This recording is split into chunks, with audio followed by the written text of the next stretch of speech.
আমাৰ চিচিৰ বৰগাঁও বিধানসভা সমষ্টিৰ আই মাতৃসকলৰ মাজত আমি মুখ্যমন্ত্ৰীৰ মহিলা উদ্যমিতা অভিযানৰ প্ৰথম কিস্তিৰ ধন বিতৰণ কৰিলোঁ। 10,000 টকাৰ সৎ ব্যৱহাৰ হ'লে পৰৱৰ্তী সময়ত আই মাতৃসকলক আমি 25,000 টকা আৰু তৃতীয় বছৰত 50,000 টকা দিয়াৰ আমি ব্যৱস্থা ৰাখিছোঁ। এই আঁচনিখন খুব ভাল আঁচনি।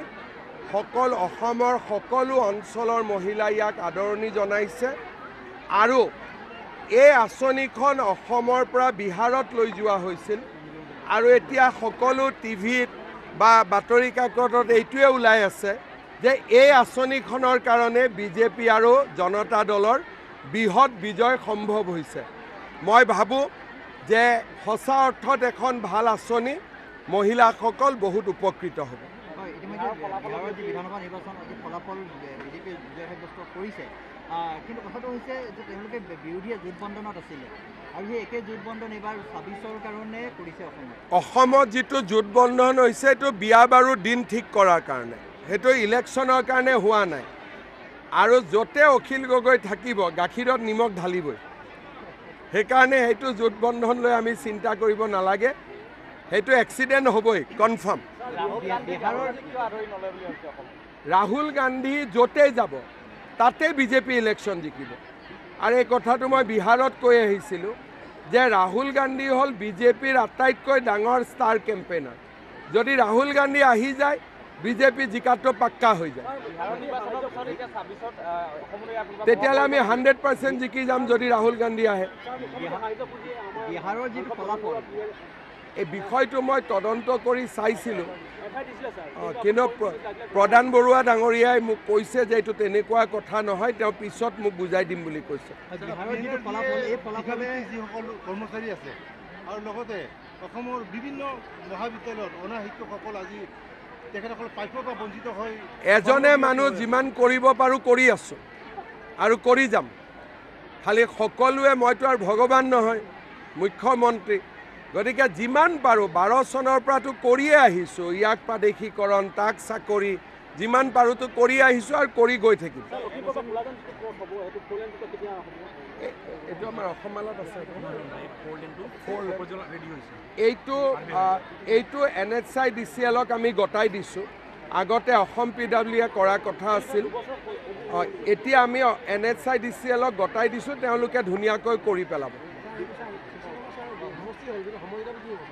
সমজিলাও কৰি ল'ম, অলপ হেডকোৱাৰ্টাৰটোলৈ অলপমান খেলি মেলি আছে কাৰণে কৰা নাই। আপোনালোকে যদি মিলা মিছা কৰি কোন জেগাত হ'ব লাগে কৈ দিয়ে, মই কালিয়ে কৰি দিব পাৰোঁ। অসমততো বহুত বেছি ভাল হ'ব। অসমৰ পৰা শিকি বিহাৰত, অসমটো জননী মহিলা সবলীকৰণৰ, গতিকে অসমততো কি ৰিজাল্ট হ'ব কোনেও ধৰিব নোৱাৰে। প্ৰত্যেক ঘৰৰ মানুহে আমাক ভোট দিব। অসমৰ হিতাধিকাৰী আঁচনিখনক লৈ বিহাৰত জিকিছে, কিন্তু ইয়াৰ তাৰ পিছত বিৰোধীয়ে এই আঁচনিবিলাক বিৰোধী গ্ৰাউণ্ডত নাই নহয়। বিৰোধী আছে হোটেল লিলিত, আৰু আমি আছোঁ মানুহৰ মাজত। মই এতিয়া ইয়াত আহিছোঁ, কালিও মই মানুহৰ মাজত, পৰহিও মানুহৰ মাজত। MLA বিলাক গাঁৱতে থাকে, তেওঁলোক আছে হোটেল লিলিত, আৰু আমি আছোঁ মানুহৰ মাজত। সেইকাৰণে মানুহৰ কথাটো আমি ভালকৈ বুজি পাওঁ।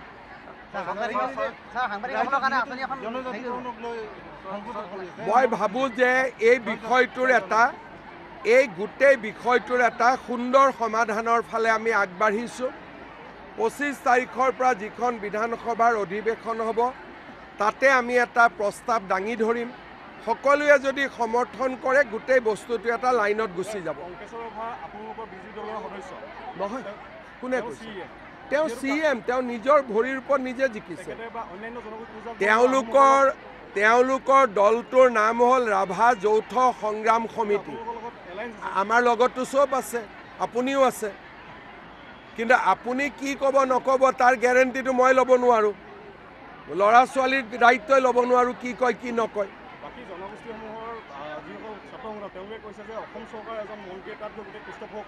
এতিয়া মোৰ আগততো কোনেও কোৱা নাই, মোকতো চবে কয় দাদা আমি আপোনাৰ লগত আছোঁ।